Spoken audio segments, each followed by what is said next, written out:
Muy bien, entramos, estas guitarras nos llevan a la historia argentina, que hoy va a ser historia argentina, también es historia brasilera y también es historia paraguaya. Claro, de la Triple Alianza.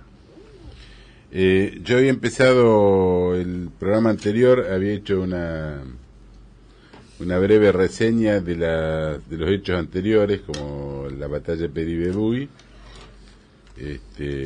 y la batalla de Costañú, que fue el día del niño paraguayo, y después di el relato que escribí en mi libro sobre lo que yo llamé la caravana del infortunio, que fue desde Lomas Valentinas hasta Cerro Corá, que tardaron meses, cruzando cordilleras, salteando algunos pueblos, en fin.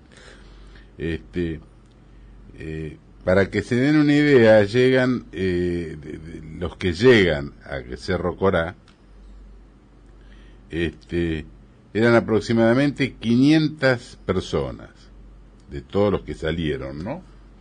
Llegan a fines de año. Estamos hablando de las fuerzas paraguayas. De la fuerza paraguaya, que Paraguay cuando empezó la guerra hay disidencias en cuántos había, pero algunos dicen 50.000, otros dicen 60.000 soldados. Había 1 millón de personas. 1 millón era el total de la población de Paraguay. 1 millón era el total de la población de Paraguay. Algunos dicen 800, otros dicen, pero bueno, más o menos 1 millón. De los que salen de Lomas Valentinas había la gente que se les junta. Pero todavía dio una cifra usted. Cuando terminó la guerra del Paraguay, ¿qué cantidad de la población faltaba? El 75%. Y faltaba el 97% de los varones. O 96. Una masacre. Una masacre. En la caravana esta del infortunio fueron muriendo de hambre, de inanición, de miseria, y llegan finalmente a principios del 70, cruzan unas cordilleras que había, quedan otras 700 personas rezagadas que mueren de hambre, y llegan a Cerro Corá el 14 de septiembre de febrero del 70. Cerro Corá quiere decir, en guaraní, quiere decir círculo o corral de cerros, porque es una llanura cruzada por el arroyo Aquidabán, el Aquidabán Nihuí, y está rodeado de unos cerros altos.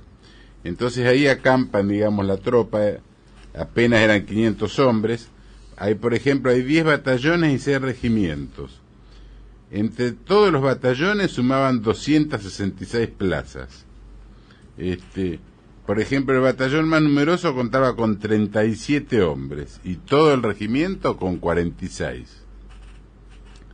Lo siguen incluso clérigos, el vicepresidente paraguayo, que era un anciano de 70 años, el hijo de él, varios hijos de él, la señora Elisa Lynch, la madre, algunos capellanes, y el resto era gente civiles o tropas, digamos, mal armadas, generalmente de lanza y cuchillo. Ahí cuando están en Cerro Corá, se produce un hecho significativo, que es, viene una tribu de indios que se llamaban Cainguás, la tribu, y le ofrecen a Solano López esconderlo en la tribu de él, que licencia a toda la gente que se vaya, y que él elija unas 8 o 10 personas que lo acompañen, y que ellos lo iban a esconder en la tribu de ellos, en la espesura del monte, que jamás lo iban a poder encontrar. Se lo dice en guaraní, yo acá lo tengo, como no sé leer bien el guaraní, no lo voy a leer, o sea, no sé pronunciarlo bien, pero lo que le dicen traducido es: vamos, señor, no darán con usted los negros a donde pensamos llevarle. O sea, pero lo iban a esconder, y López desiste de ir. Les agradece, pero rechaza el ofrecimiento. Y entonces le pregunta a este indio, le dice, ¿cuándo calcula él que iban a llegar las tropas? Porque los indios tenían. Y entonces dice que el indio, levantando con el dedo, señaló la parte superior del cielo, y dijo, cuando el sol esté ahí, como diciendo que cerca de mediodía van a llegar. Ahí estando López ahí en el Cerro Corá, no decae el espíritu de él, al contrario trata de darle valor o entretenimiento a la gente.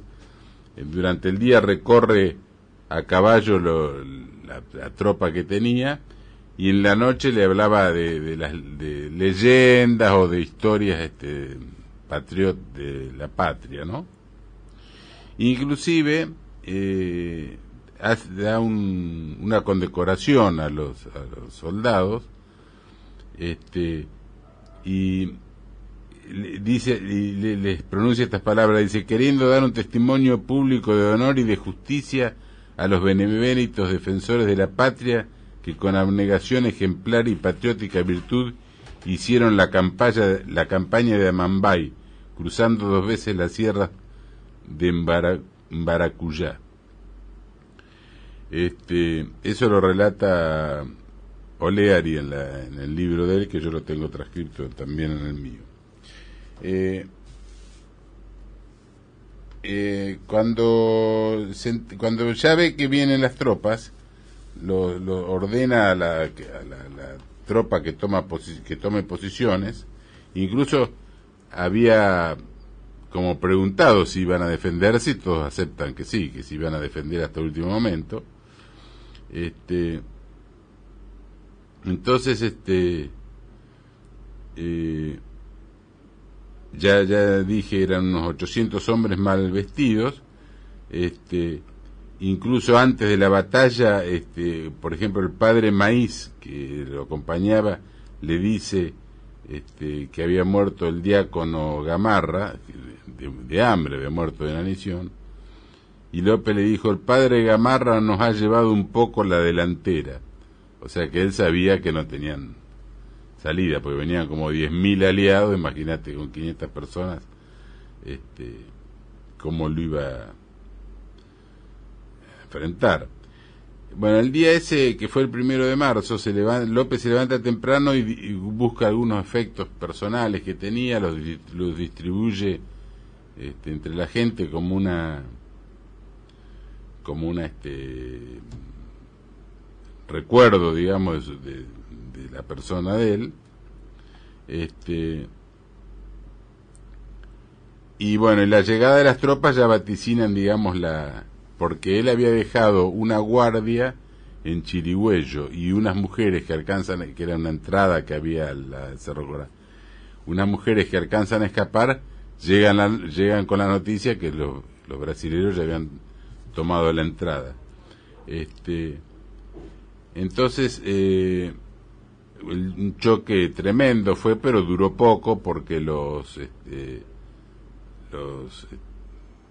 además de estar mal armados, estaban prácticamente, había algunos que no se podían mantener ni de pie del hambre que tenían, había gente grande, había chicos.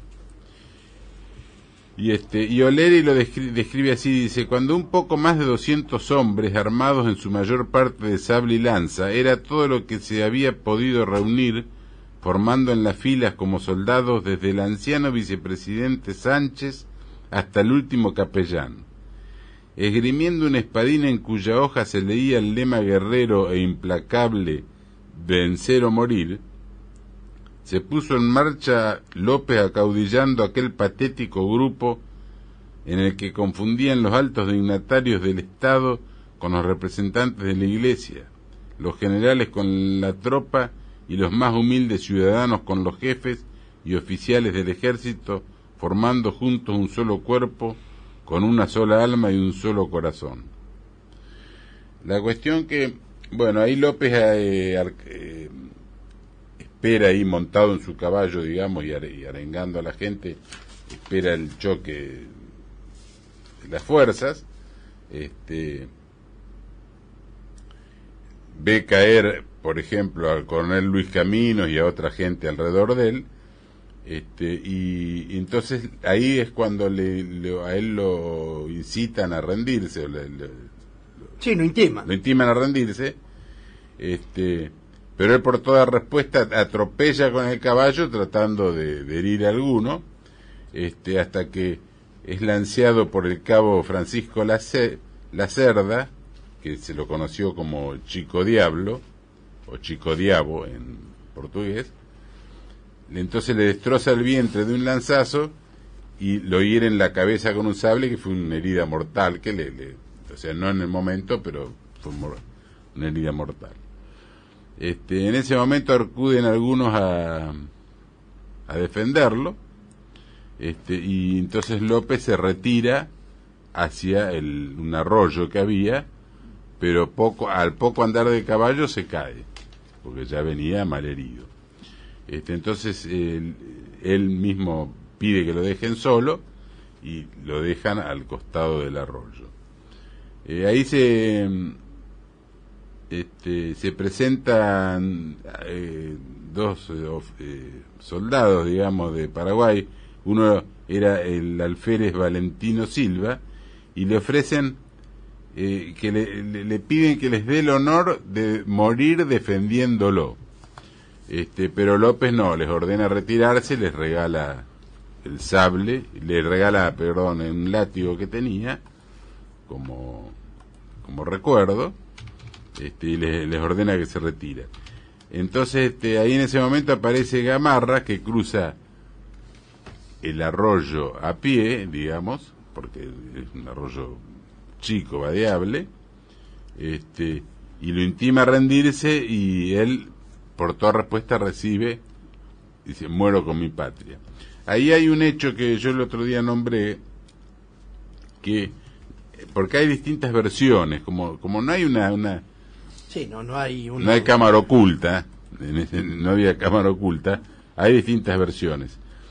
La frase esa, muero con mi patria, algunos dicen que fue: acá murió una civilización y yo muero con mi patria. Y pensaron que estaba desvariando, porque qué civilización. Y bueno, efectivamente hay un libro, que yo ahora voy a dar el nombre por si a alguno le interesa, que dice que los vikingos vinieron acá en el siglo XIII o XIV, mucho antes que los españoles, y habían fundado varias ciudades ahí en Alto Perú, y que cuando bajaron los incas se retiraron y se establecieron en Cerro Corá, que incluso hay restos de trincheras, escritura celta, etcétera, que digamos que los vikingos habían ocupado esa zona. El que escribió el libro se llama Jacques de Mailloux, y se llama El rey vikingo del Paraguay, los enigmas del universo, de la editorial AHT 1979. Le digo por si a alguno le interesa. ¿Cómo se llama el autor? Jacques de Mailloux se escribe, Mahieu. Yo lo tengo, si querés, si te interesa. No. El tema te preguntaba porque había un profesor de doctrina peronista, Jaime María de Maillet. Y capaz que me sonó el nombre, francés. Por eso. Francés. Este también era francés, sí. Pero era un... Bueno, probablemente sea el mismo. Por ahí él estuvo, yo sé que... se llamaba, no era Jacques, era Jaime María de Maillet. Ajá. Bueno, pues... Fue muy doctrinario, yo fui alumno de él, claro. Así que conozco bien el paño, digamos. Sí, este libro la verdad que es muy interesante, si a alguien le interesa. O sea que no nos descubrió Colón. No, pero me parece ya lo descubrió. ¿Viste? Después decía... Estaba bien, entonces hay que sacar la estatua. No, pero yo no discuto de si nos descubrió Colón o no lo descubrió. Lo que yo digo es que acá todo es posible, ¿viste? No, uno no sabe porque realmente no puede explicarse cosas que, por ejemplo, ¿cómo explicarlas sin que existiese la rueda? Las pirámides egipcias, las rocas esas, ¿cómo las traían? ¿De dónde las sacaban? ¿Cómo las transportaban?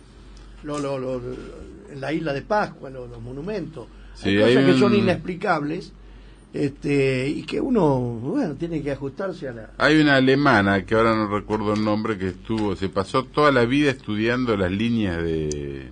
Sí, las líneas en Perú, Sí. donde están ahí... Le decían la mujer que barrió el desierto, o la alemana que barrió el desierto. Claro, porque ahí están todas, en Nazca, están todo como una especie de señalización para despegue aéreo. Muchos dicen que ahí bajaban los platos voladores, qué sé yo, los ovnis. Hoy le llaman ovnis, antes eran platos voladores, no son ovnis. Los ómnibus, dijo Fidel Pinto. Yo viajaba siempre en ómnibus. Para concluir el tema de Cerro Corá, quería leer una frase del publicista brasileño Alberto Souza, que lo describe así: muero con la patria, en un momento augusto y solemne en que las almas corrompidas y cobardes solo se atienen a las esperanzas de la fuga o al perdón del vencedor. Efectivamente, morirse, oh glorioso luchador, con tu infeliz tierra aniquilada por la ambición y el despotismo imperial, pero moriste para revivir ahora no solo en el alma colectiva de tu patria juvenecida, sino también en el austero e insospechable juicio de la posteridad que te rehabilita. Desecha la espúrea leyenda de bajezas y crueldades con que los escritores imperialistas intentaron empañar por tantos años tu inmaculado patriotismo, se levanta alrededor de tu figura, engrandecida por el martirio, una aureola diáfana y resplandeciente que te consagran el doble e irrevocable carácter de héroe de la patria y paladín de la República. Para esto, cuando llegó la noticia a Buenos Aires, Sarmiento le mandó una banda de música a Mitre para festejar la muerte de López. El civilizador. El civilizador, sí. Entre la gente que murió fue, por ejemplo, ahí en Cerro Corá, lo mataron a Panchito López, que era hijo de él, que era coronel, que dijo: un coronel no se rinde jamás. Murió otro hijo de él. Tenían más prebenda que ahora, te digo, en esa época. Sí. ¿Cuántos años tenía Panchito? Y es que no había, vos sabés que no había hombres para... No importa, pero era coronel. No importa, podía ser un chico, pero no que fuera coronel. La gente entraba como soldado raso y tenían obligación de entrar descalzos al ejército. Andaban descalzos. Y después iban a medida de sus aptitudes, le iban ascendiendo. Lo que pasa es que prácticamente, imagínate, si había el 2% de la población había quedado. Matan también a José Félix López, que era otro hijo, de 11 años, al general Francisco Roa, rodeado de enemigos, es tomado prisionero y degollado inmediatamente. El propio vicepresidente Sánchez, que era octogenario, se niega a rendirse y lo ultiman a lanzazos. El coronel José María Aguilar, inválido por las heridas recibidas en Tuyutí, fue lanceado y degollado. Se salvaron apenas algunos que alcanzaron a huir, muchos quedaron heridos en el campo, y para mayor tragedia incendiaron el campo, así que murieron todos los que estaban heridos, los paraguayos que estaban heridos.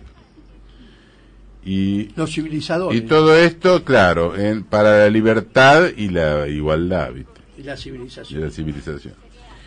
Muy bien, ingeniero, la verdad que es una historia tétrica, triste, porque eran hermanos. Pero debe saberse, sí, una historia triste, pero debe saberse para que por lo la menos gente abra los ojos.